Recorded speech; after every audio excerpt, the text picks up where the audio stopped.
Good evening, everyone, and welcome to the Brian Crombie Radio Hour. So we've had an election, but now it's time to turn to what we're going to do, and particularly in regards to, obviously, Donald Trump, the president of the United States, and his threats against Canada, and the trade war, and the tariffs that he's put in place worldwide.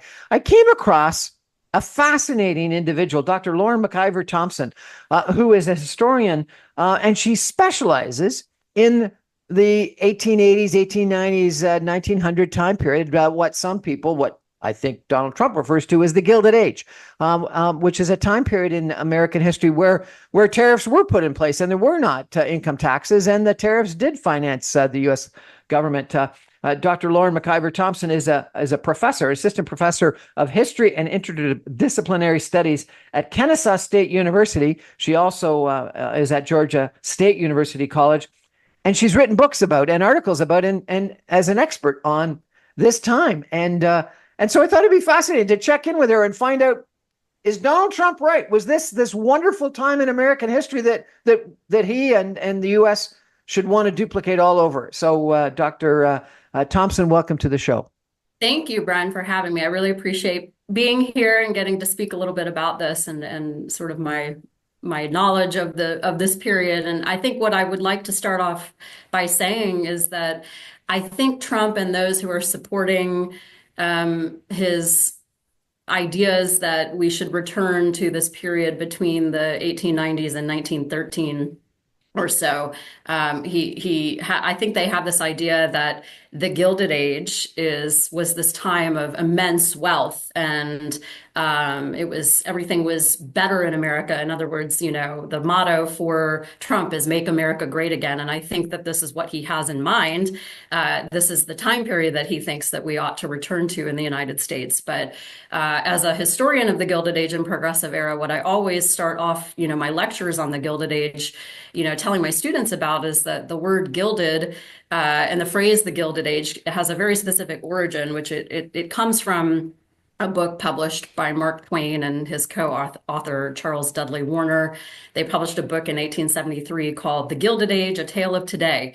And it was this satirical, mocking book that, was essentially using satire and criticism to expose the political corruption at the time, the deep wealth inequalities at the time. And so for a long, historians picked up on that and began referring also to this period as the Gilded Age. And so I think it means something very different to historians and for people who sort of know the history of the 1890s and early 1900s than it does, I think, to Donald Trump. But it was also called the Progressive Era? Yes. So was it progressive? Yeah. So the Progressive period also occurs in this period. You can roughly date it, from about 1900 to 1914 or so. The Progressive period is a response to the inequalities of the Gilded Age. So you have a lot of reformers who emerge in this period who are responding to the different social problems that were really rampant in the period. You have labor issues, you have child welfare advocates, you have the women's suffrage movement as part of that. You have the temperance movement, the movement for prohibition. There's all kinds of reform movements that take place and the progressives also push for things like clean water, clean food. They push for more regulation because they're coming out of a period where there was no regulation, there was no economic stability for most people. The wealth that Donald Trump and others are referring to in this period is concentrated in a very small number of people. And really, we're talking about a very small number of American families like the Carnegies or the Vanderbilts or the JP Morgans and people like that. And that's who controlled the vast, the wealth in this country. The vast majority of Americans were not,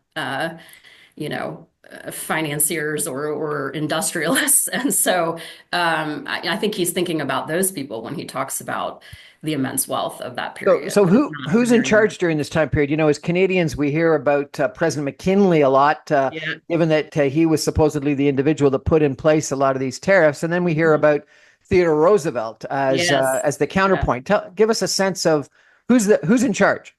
Yeah, so McKinley wins the election of 1896, but we can really talk about his tariff policy as dating back to earlier than that when he was still in Congress. He was one of the congressmen from Ohio. And he was a Republican, and at the time, Republicans did champion tariffs. We're talking about a completely different time than we are, obviously, in 2025. The American economy is much smaller. And there are historians and economists who have looked at the tariff policy of the United States in this period. And it was always contested.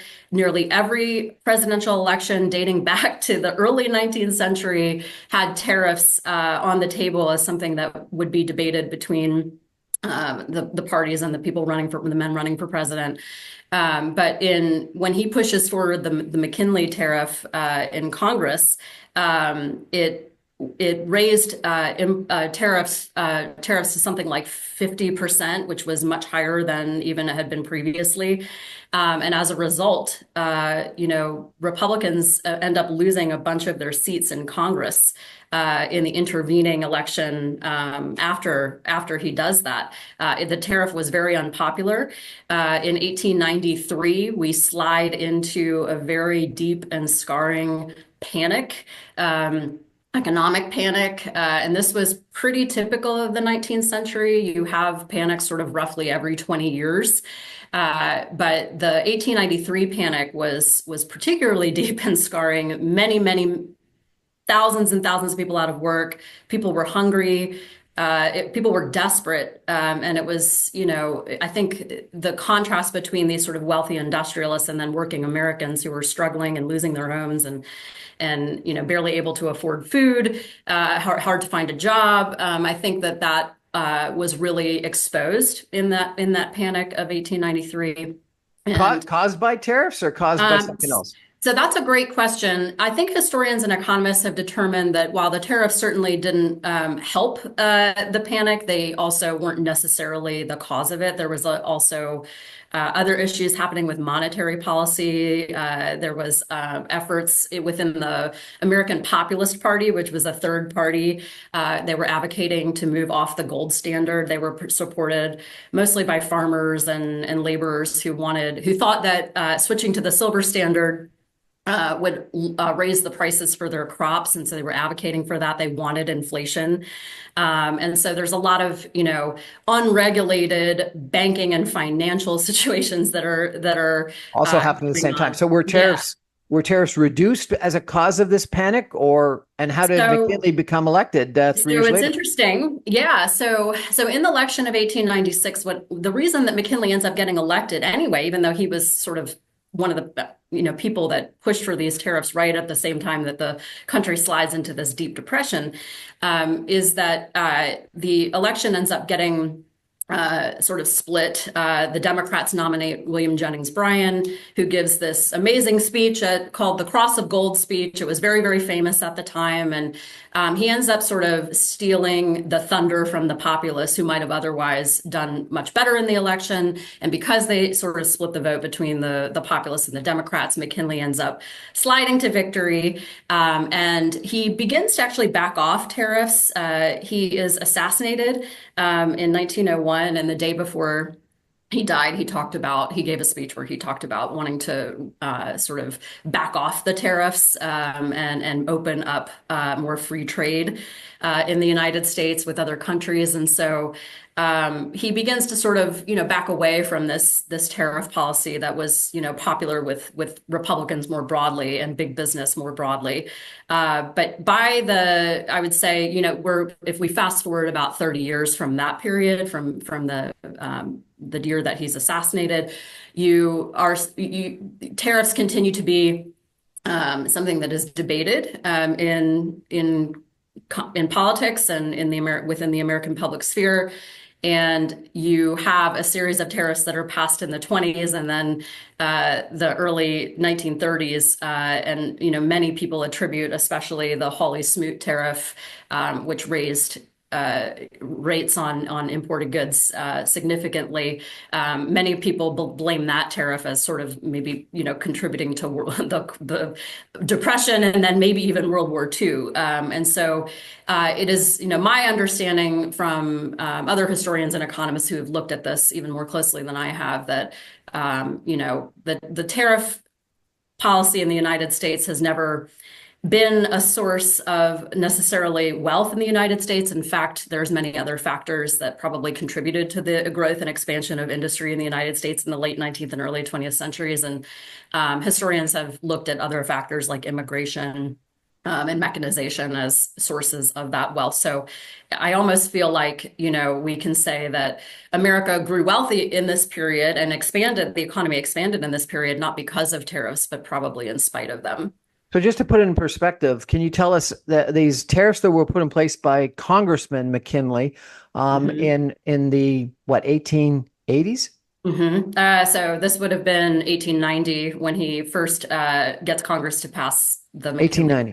Were how big in percentage terms? And then the Hoot-Smalley tariffs in the 1930s were how big? And how does that compare with Trump's current policies? Any idea? So it's my understanding that the McKinley tariff was actually quite a jump from prior ones in earlier in the 19th century. So I want to say it was I think 50 or 60% duties on imports. And then the Smoot-Hawley tariff, I believe, was about the same.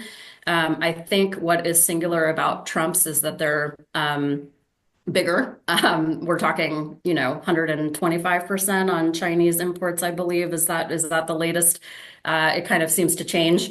And it's not that in the aftermath of the Smoot-Hawley tariff in the 30s, presidents did have some wide latitude to impose tariffs. They weren't always, required to come from Congress or something like that. The president was able to very specifically kind of control tariffs. So Trump is not completely unprecedented there.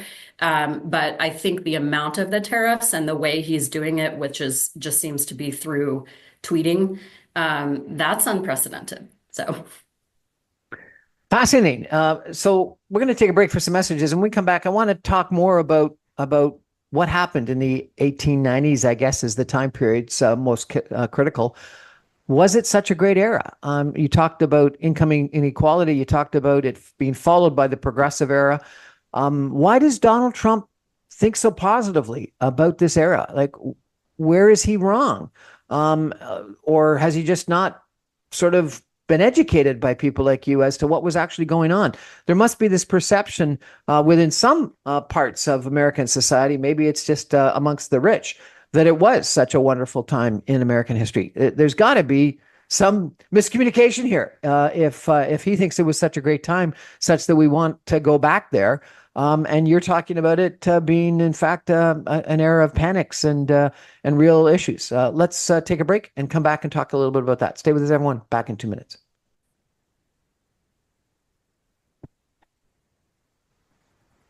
Welcome back, everyone, to the Brian Crombie Radio Hour. We're chatting tonight, given that the election is over, about what's next in regards to negotiation with Donald Trump in regards to tariffs. And he seems to believe that tariffs are this wonderful economic, method of creating wealth and bringing industry back to the United States and frankly, in fact, financing the government. And he talks about this era, the Gilded Age in the 1880s, 1890s, 1900s, where the United States didn't have any income tax. At least that's what he says. And the government was completely financed by tariffs.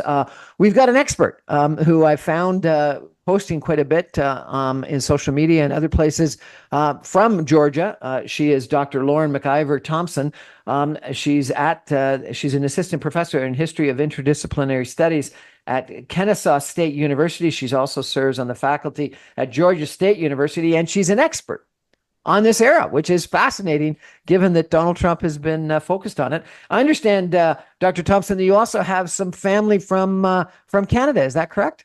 I do. So my dad's, family emigrated from Scotland, I guess, in the 18th century, and they settled largely in Nova Scotia. So I've never been, but I would love to go. And of course, I grew up reading all of the Lucy Maud Montgomery books. So in my mind, I've been to Prince Edward Island. So, Well, my family immigrated from Scotland to Pennsylvania in the 1700s, and then were kicked out of the United States because they stayed loyal to the king and came to yeah. Canada. And I've got several connections of my family that are in the United States, and some in Marietta, just your suburb of Atlanta. So I think the statistic is 1 in 4 Canadians has a blood relative in the United States. Yeah. Yeah. But for some reason, your president wants to use economic coercion to destroy our economy, and he thinks that tariffs are the way of doing that. What's your analysis? Was this 1880s, 1890s, 1910s a gilded age, a wonderful time period? Were tariffs the solution to a lot of U.S. financial problems, and did they create this economic powerhouse in the United States? Yeah, I mean, I think the kind of biggest thing to say about that is that tariffs were always extremely contested in U.S. history. I mean, we can look at the history of the debate over tariffs and take it all the way back to, the election of 1800. And so there has never been a consensus in the United States that tariffs were a method to use to make the country wealthy. There's been many debates about that for centuries, literally centuries now.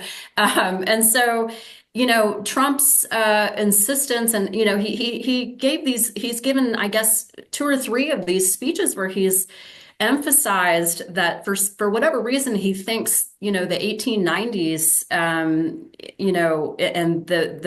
until 1913 when they institute the federal income tax, he says, oh, this is the golden age, but as a historian of the period, I can tell you that this period is most characterized by deep discontent in terms and unrest in terms of racial unrest, gender unrest, because you have the women's suffrage movement that is fighting so hard in this decade, these 2 decades or so, to achieve a constitutional amendment to allow women to vote.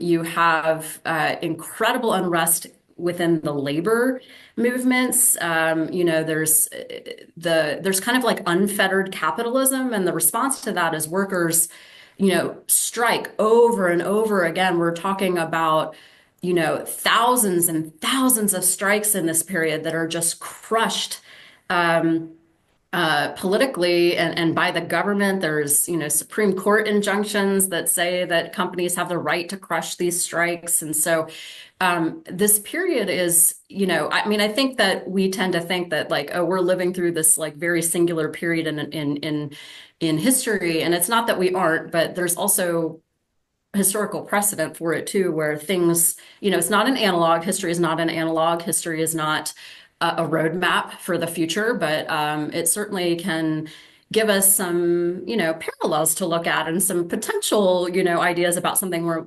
something might go. And so if you look at this period, tariffs being, Trump is advocating to return us to these huge tariffs, and certainly the McKinley tariff in 1890 did that. It raised the tariff rate was something like 50 or 60%, which was much higher than it had been in prior decades. But I think a more, probably what he's not looking at, I think, is the 1920s and the 1930s in this period that just immediately preceded the Great Depression and World War II, and we had high tariffs then. And many people sort of, economists and historians have looked at the impact of the Smoot-Hawley tariff, for example, and they attribute that to worsening or contributing to, or perhaps, even helping to cause the Great Depression. And then, perhaps even the economic unrest globally that, that helps to contribute to World War II. And so I think that would be a more useful, instructive time period for him to look at in terms of thinking about tariffs. But he's not looking at that. He's looking at the 1890s because for some reason he thinks that this tariff that McKinley instituted or that Congress passed in 1890 is like the kind that we should return to. But obviously what he's doing now is much bigger. The percentage rates are much higher, and it's definitely that in itself is like sort of new. So That's where does something this different. perception come from? Is there a book about the Gilded Age? Is there some intellectuals on the right that have been talking about Mhm. it? Like, where does this belief that this was such a good period come from? That is a great question. And I actually looked through, I've have many books on my shelf about this time period. I'm a trained historian, so I had to read all these books in graduate school, and I was sort of looking for what he was talking about because I was trying to figure it out as well. And the historical consensus was that just that the tariffs were contested and that they helped to perhaps contribute to something like the panic of 1893. And then there's other panics that, come later, like in 1907. And of course, there's, the Great Depression. And so the historical consensus has really, I don't think, ever been that tariffs were the source of American wealth in this period. In fact, historians have looked at other causal factors like high rates of immigration, cheap labor, mechanization, all of those things that High you do. rates of immigration, cheap labor. It seems like Mhm. Donald Trump is against high rates of immigration. Yes, and that is also, I mean, it's my understanding he's walked back some of that because I think he's realized that, if you remove this, and I'm not saying it's, that we should advocate for not paying workers, but, I think he realized some of this is not going to get achieved if I deport my labor force, right? Especially the farm workers and things like that. So, um, I think his idea of what the 1890s was is skewed because that is a period when there's high rates of immigration. We do have immigration laws that begin. You can say really the first big immigration law in the United States is the 1882 Chinese Exclusion Act. And you begin to have after that Congress passes other immigration laws in the wake of that that tighten up numbers in terms of, limiting who could come from what country and things like that. And so I'm sure he is, looking at that. But we know that the types of immigration laws that were put into place, he has a much stronger vision for what immigration to America should look like. And so that also is unprecedented. Now let's talk about McKinley a little bit, if we could, because in addition to tariffs, correct me if I'm wrong, he was also thought of as sort of expansion oriented, Yes. comparable to sort of Donald Trump's threat against Greenland and Panama and Canada and things like Yes. that. Did he not expand United States territory? Yeah, so McKinley was president during the Spanish-American War, the war in the Philippines. These are in the 1896 and 1898. And, he was sort of the first president of the late 19th century to really seriously begin looking at expanding America's power globally. And that is, of course, continued by Theodore Roosevelt, his successor. And McKinley is assassinated in 1901, and Theodore Roosevelt becomes president. And Theodore Roosevelt, had made his career in part by fighting in the Spanish-American War. And so between McKinley and Roosevelt, you begin to have this almost complete reversal of, for example, the Monroe Doctrine, which had been, the policy to keep America sort of isolationist for most of the 19th century. And you begin to see a reversal of that under McKinley and Roosevelt. And I think that Trump is looking at those decisions that were made by McKinley to do this, and he is, now eyeing Canada as he said, didn't he say he wanted it to be the 51st state? He did Um, so repeatedly. yeah. And so, what then caused this progressive era, and who was the leader of the progressive era? Yeah, so many leaders, not really any singular leader. This is just a lot of people, everybody from journalists to suffragists to reformers active within their specific, sort of sphere of influence that were pushing back against the deep inequalities and poverty that characterized the 1880s, 1890s America, early 1900s. And so you have all kinds of people who expose, everything from political corruption to the sort of, deep shame and embarrassment of children working in factories at the ages of 5 and 6 and so on. And really, I always tell my students this one story. I think that many wealthy Americans sort of like just thought that that was how things were and that there was nothing really to be done about it. So, for example, Congress held hearings in the 1890s about poverty and wealth inequality.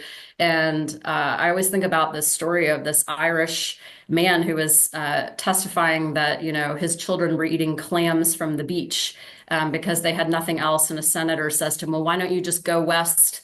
You can make your fortune out west. And the man says that costs, $1,000 or whatever. And I've never had more than, $2 in my pocket or whatever.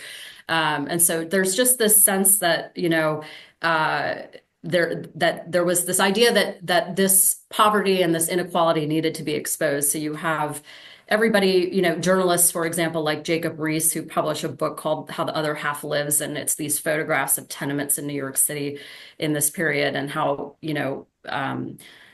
people living in very squalid, terrible conditions, and those photos kind of shocked the world. You have journalists like Upton Sinclair who publish books about the meat packing industry. And Theodore Roosevelt read Upton Sinclair's work and said that he could no longer, in good conscience, eat his breakfast sausage because he knew that it wasn't being, they were just putting rat pieces into the sausage and they were adulterating milk to make it look white when it was spoiled and just things like that. And there's no regulation. So actually Theodore Roosevelt, if we want to pick a person that sort of embodies like the push for progressivism, it's actually Theodore Roosevelt. He sort of becomes. But he was McKinley's vice president. Yeah. So it's sort of his and this is why again I say history is not an analog. It's not an exact and things are weird in the past. Like the past is a different country. So not only was Theodore Roosevelt somebody that thought that he could protect big business and be an imperialist, and he certainly held racist views, and he said that America had a responsibility, for example, to uphold white supremacy in these colonialist projects, imperialist projects in the Caribbean and elsewhere.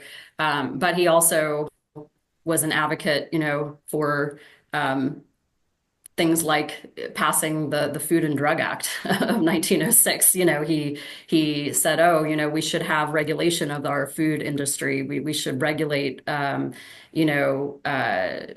like child labor. So he was sort of a paradox in that way. So he became president upon the assassination of Yes. McKinley in 1901. Yes. How long was he president? And I understand he actually changed parties at one point in time. He did. He ends up running in 1912 under the Bull Moose Party. He doesn't win, but he's president until 1908, and so he really was one of those people that again is sort of this historical, very interesting historically because he held so many contradictory views. So.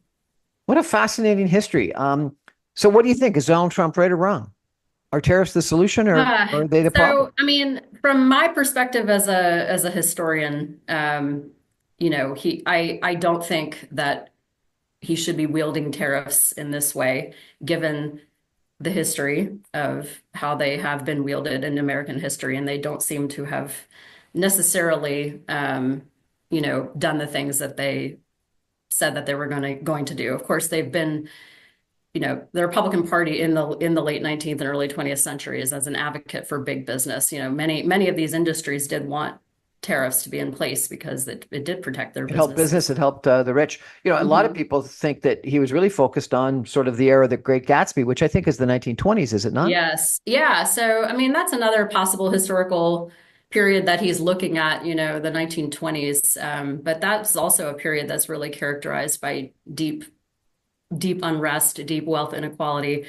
Of course, the groundwork is laid there for the Great Depression, and the dysregulation of the financial markets, that characterize the 1920s are what leads to the crash in 1929. And it's not that the stock market crash was not necessarily the cause of the Great Depression. That's what I always tell my students, but it's a symptom of it, of this broader financial dysregulation.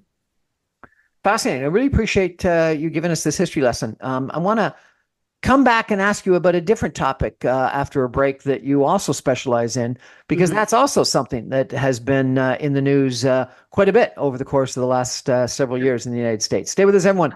We're talking about Donald Trump from a historical context with an expert of what was going on in the United States in the supposed Gilded Age, which I interesting to hear that was followed by the Progressive Era, and Great Gatsby in the Roaring Twenties, followed by the Great Depression, but then also by the New Deal and Franklin Delano Roosevelt and everything that we know about that happened there as well. Stay with us, everyone. Back in 2 minutes.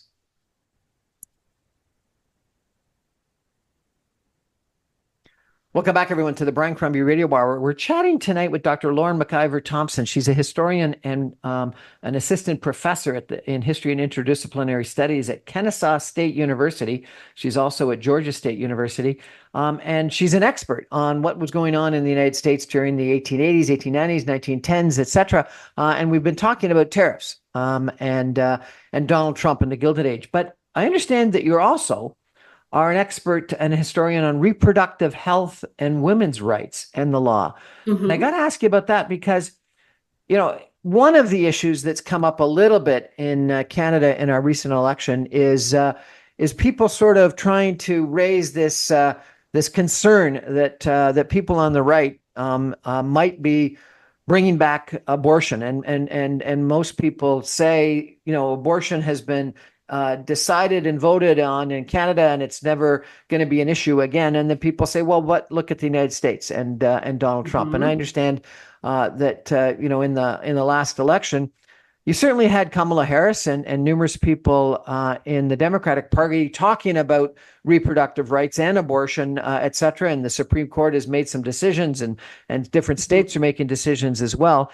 But yet it didn't resonate, or at least didn't resonate enough, Mhm. such that Mhm. the Democratic Party did not win and Kamala Harris did not win.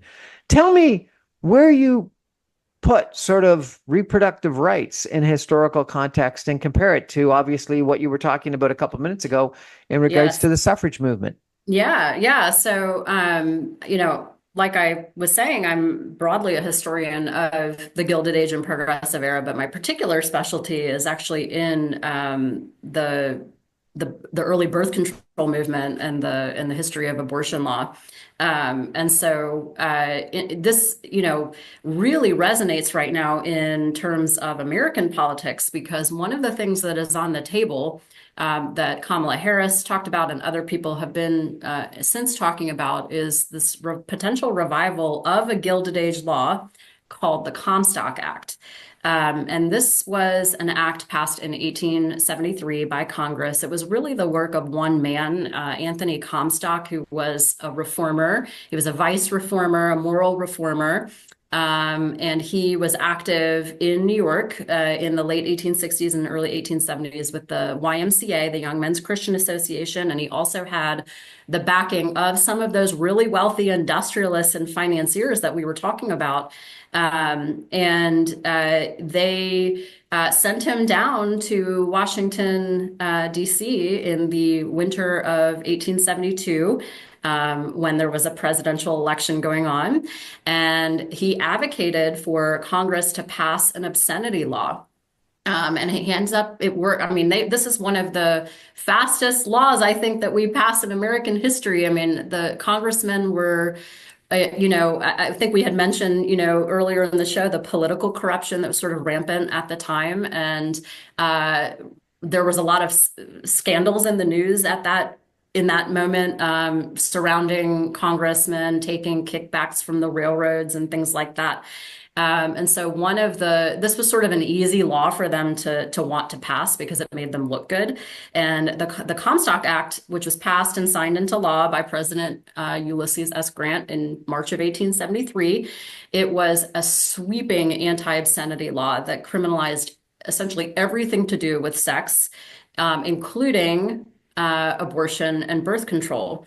And so the Comstock Act still is on the books. It is in the U.S. Code, Section 18, and or Title 18, excuse me, Section 1462 and 1463, I think it is.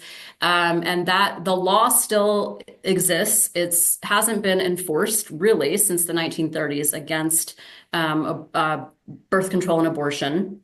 It also criminalized pornography. That was largely what Comstock was really after. But abortive fashions and contraceptives were included in that universe. And so, here we are where, talking about the Gilded Age, I think if Trump wants to revive this period, the revival of the Comstock Act and beginning to enforce it again, and what it would be enforced against is medication abortion, which currently we use our U.S. Postal Service to be able to deliver those medications to states where abortion's banned now. So for example, in my state, in Georgia, they have banned abortion beginning at 6 weeks. But people can still receive medication abortion in the mail and use telehealth services to get consultation to take it. And so reviving this Gilded Age law, again, talk about, tariffs and the Comstock Act. There's nothing more Gilded Age than that. So right now, the Justice Department seems to be sitting on it. We don't really know what's going to happen, but there are, of course, multiple medication abortion cases that are kind of sitting, not at the Supreme Court level yet. The Supreme Court remanded the big case last summer, and it is currently, I think they're rebuilding the case to be able to bring it back. They remanded it because there wasn't standing. This is the case, the Alliance for Hippocratic Medicine Supreme Court case, and so I think they're currently figuring out how they could enforce the Comstock Act, how it can be enforced against medication abortion, specifically mifepristone, which is the drug that is used in the 2 drug protocol for abortion medication. And so, that is something that is looming. What the Dobbs case did in 2022 is return the question of abortion to the states. And historically, that part is correct. There was no law. The Comstock Act was really the first law that said anything about abortion from Congress. And before that, states regulated abortion and passed abortion laws beginning in the 1840s or so, a little bit earlier than that, we can say 1830s. But so by the time you or make it illegal. Say that again. Those laws, were they to make abortion illegal or to legalize abortion? So they were to make abortion illegal. There were no laws that said anything about abortion on the state books until beginning in the 1830s. And so in the 1830s, what you end up, the kind of drive to criminalize abortion at the state level really comes from American physicians who are organizing themselves on a national level. They end up forming the American Medical Association in 1846. And one of the things that we have to understand the history of physicians to talk about the history of abortion law, which is that physicians didn't have the training and the expertise that we had that they go through today. In fact, most people wanted to treat themselves at home. There was a thriving market for choosing somebody to come to your home and treat you that really wasn't a trained physician, because the outcomes for patients weren't any better when you got treated by a physician who had gone to medical school. That we just didn't, the science wasn't there, the technology wasn't there, the pharmaceuticals weren't there in the 19th century. And so there was doctors who did go to medical school and who were licensed, had to compete, they had to compete fiercely with these other people who also called themselves medical practitioners. And so one of the ways that they could differentiate themselves was to to ask their state legislatures to pass abortion laws. And what it did was it said there in those abortion laws, pretty much across the board, what it said was that only licensed physicians, reputable physicians, trained physicians could provide abortions or abortifacients. And so that was a way for doctors to elevate their own professionalism. If you think about other sort of impetuses for passing those laws, I mean, they kind of pay lip service to this idea of pro-life or religious reasons, but mostly it's for this professionalization piece. And it's also because they had nativist and racist fears about non-white people having too many babies and white women, especially like white Protestant women, not having enough babies. And they feared the overrunning of the race, as they called it. And so when you read the kind of commentary published by physicians in the 19th century about the passage of these abortion laws, they will pay some lip service to this kind of idea that it's wrong to take unborn life or it's murder, but in the same paragraph, they'll then move on to these other nativist and racist fears in terms of advocating for the laws, and then they'll also talk about how they need to maintain the professional right to make these decisions, and it shouldn't be left to anybody else, only them. And so you have sort of a set of reasonings that don't really, I think, align with the contemporary pro-life movement and their arguments about abortion and why abortion should be criminalized.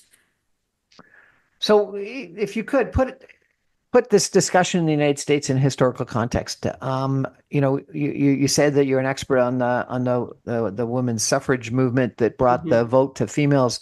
We had a similar effort in Canada that was successful. I think a little bit after your suffrage movement in the United States, and then certainly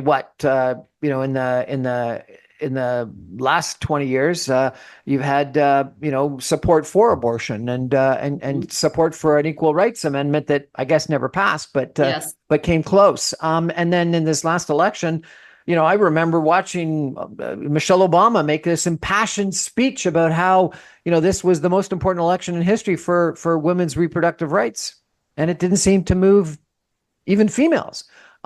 So what's going on in the United States right now in regards to women's rights and abortion reproductive rights? So actually, what you're saying is actually pretty historically continuous.